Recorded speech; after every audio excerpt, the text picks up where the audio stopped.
Assalamualaikum warahmatullahi wabarakatuh. Waalaikumsalam warahmatullahi wabarakatuh. Selamat berjumpa lagi, sahabat Kopi Ramadan. Pada pertemuan kali ini, kita menghadirkan Bapak narasumber, yaitu Bapak Wakil Dekan 3 FTIKI IAIN Salatiga, Bapak Hamam PhD. Nah, beliau kali ini akan membahas mengenai tema puasa Ramadan memajukan peradaban manusia. Wah, luar biasa sekali nih.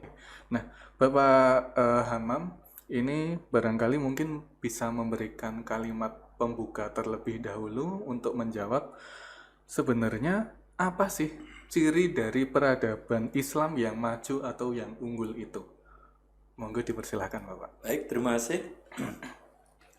Assalamualaikum warahmatullahi wabarakatuh. Waalaikumsalam Para warahmatullahi pemirsa Kopi Ramadan yang dirahmati oleh Allah Subhanahu wa taala.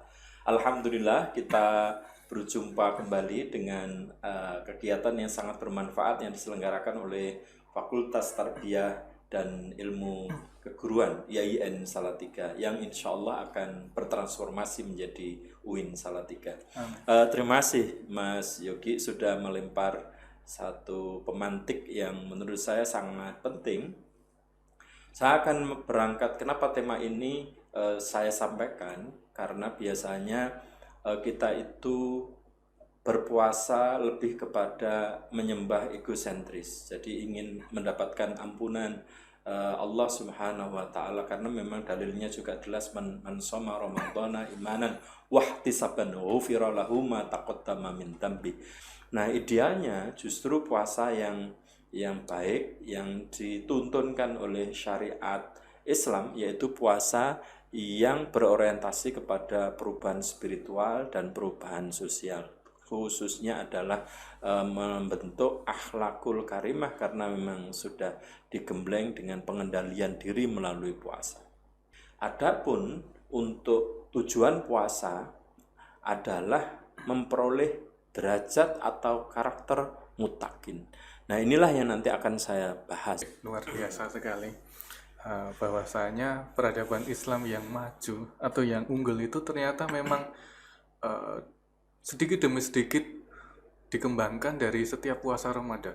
Karena di setiap puasa Ramadan itu ada perkembangan, ya Bapak. Iya, perkembangan betul. setiap diri kita. Iya. Seperti itu, nggih. Betul. Nah, kemudian Bapak, yang ingin saya tanyakan lagi, bisakah suatu saat nanti mungkin, karena kita selalu berkembang sedikit demi sedikit, itu bisakah kita nanti memperkenalkan Islam secara lebih luas ke masyarakat dunia? Iya, baik. Saya akan mengutip buku lama ini, tapi menurut saya menarik Mas untuk kita baca. Dan saya membaca berulang-ulang, selalu menemukan kebaruan. Saya membaca bukunya Profesor Dr. Nurholis Majid, Allahu Yarham, Islam, Doktrin, dan Peradaban. Itu menurut saya luar biasa dan saya sangat terkesan. Itu adalah produk intelektual yang menurut saya sangat luar biasa. Nah, jadi kalau kita ingin menampilkan dan memperkenalkan Islam, maka kita ini adalah, seorang muslim ini adalah merupakan data, fakta empirik agar orang itu tahu Islam itu pertama kali yang akan dilihat adalah dari kita, dari perilaku yang kita tampilkan di masyarakat. Misalnya, kalau kita melakukan proses didik diri dengan riyadhah puasa, dengan syariat puasa ini, kita bisa menahan, maka kita mau membuang sampah, kita ingat, oh kita menahan jalan. Jadi kalau melempar gitu kan gampang, tapi kemudian kita tahan, tidak melempar, kemudian kita berdiri, kita memasukkan sampah pada tempatnya.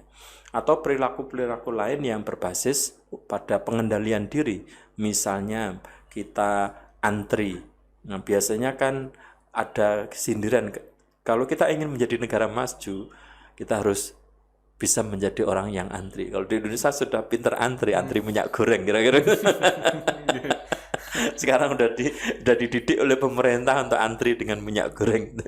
Nah, saya mau menyebut itu. Jadi pengendalian diri yang baik, kemampuan mengelola emosi dengan baik yang didasari pada nilai-nilai rasional ini adalah proses takdib dari sebuah madrasah Ramadan.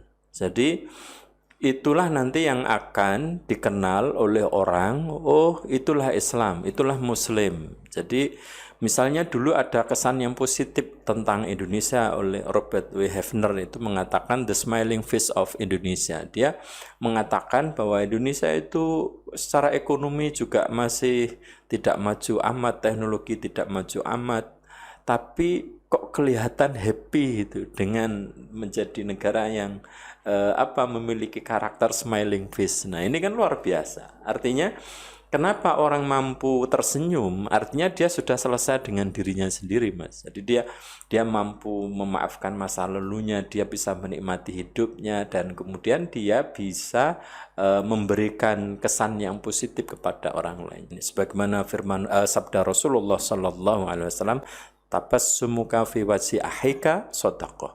Saya jadi teringat ini Bapak, peristiwa-peristiwa atau sejarah yang penting tentang kemajuan sebuah peradaban yang mana itu terjadi ketika berpuasa atau dalam bulan puasa. Ya.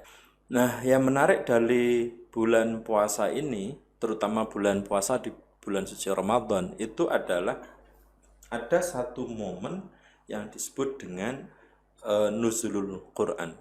Saya pikir ini yang belum disadari oleh jamaah atau secara kolektif di dalam menginterpretasi, merespon dengan hadirnya Al-Quran. Nah, saya mau cerita, kalau Al-Quran itu hanya dilihat sebagai sumber pahala, tentu Al-Quran menjadi tidak nampak kehebatannya. Nah, maka dengan lahirnya Al-Quran, dengan diturunkannya Al-Quran di bulan suci Ramadan, dengan peristiwa nuzulul Quran itu adalah pangkal atau awal dari lahirnya sebuah peradaban yang disebut dengan literasi itu. Nah, disitulah Allah melalui malaikat Jibril meminta Nabi Muhammad untuk membaca Iqra bismi rabbikal ladzi khalaq, khalaqal insa min 'alaq, Iqra wa rabbukal akram al-ayah. Nah, dalam tradisi Barat misalnya, orang membaca itu lebih dijauhkan dari nilai-nilai teologi, nilai-nilai ketuhanan. Sementara kalau Islam, ketika kita sedang membaca, itu justru malah harus terkonek dengan Allah Subhanahu wa Ta'ala. Karena Allah itu kan menurunkan dua ayat besar di dunia ini. Yang pertama adalah ayat kauliyah yang tertuang di dalam Al-Quran, dan yang kedua adalah ayat-ayat yang terhampar di muka bumi yang kita sebut dengan ayat-ayat kauniyah.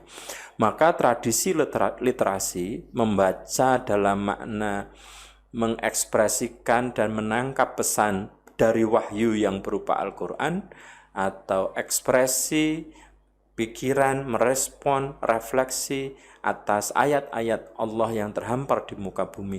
Inilah sungguhnya sumber yang ideal yang terjadi pada masa-masa kejayaan Islam dulu. Maka dengan adanya puasa di bulan suci Ramadan, diturunkannya Al-Quran, kita bisa membaca Al-Quran, memahami pesan-pesan dari Al-Quran, ayat-ayat Al-Quran, dan kemudian pesan itu kita konfirmasi kepada ayat-ayat yang ada di bumi. Nah, disitulah nanti akan menjadikan momen-momen puasa, terutama puasa di bulan suci Ramadan, akan menjadikan perubahan yang sangat luar biasa.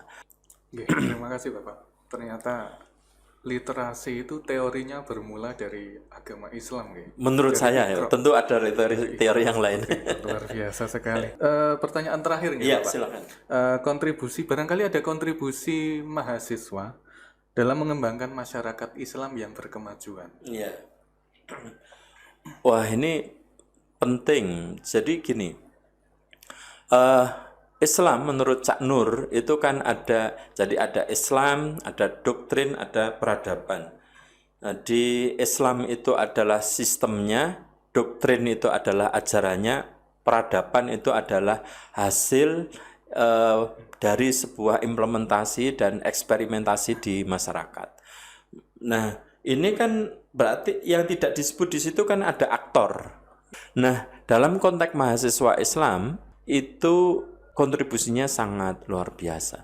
Jadi hasil proses taktib pendidikan yang dia dan pengendalian diri dari Madrasah Ramadan setiap tahun, kemudian proses transfer of knowledge yaitu ta'lim ketika mereka berada di perguruan tinggi, dan sekaligus proses taktib yaitu proses didik diri yang bagus, maka akan lahirlah sosok sumber daya manusia yang unggul dari para mahasiswa. Jadi mahasiswa yang KKN, mahasiswa yang kemudian kuliah, dia berinteraksi dengan masyarakat, dia mampu mencerminkan akhlakul karimah.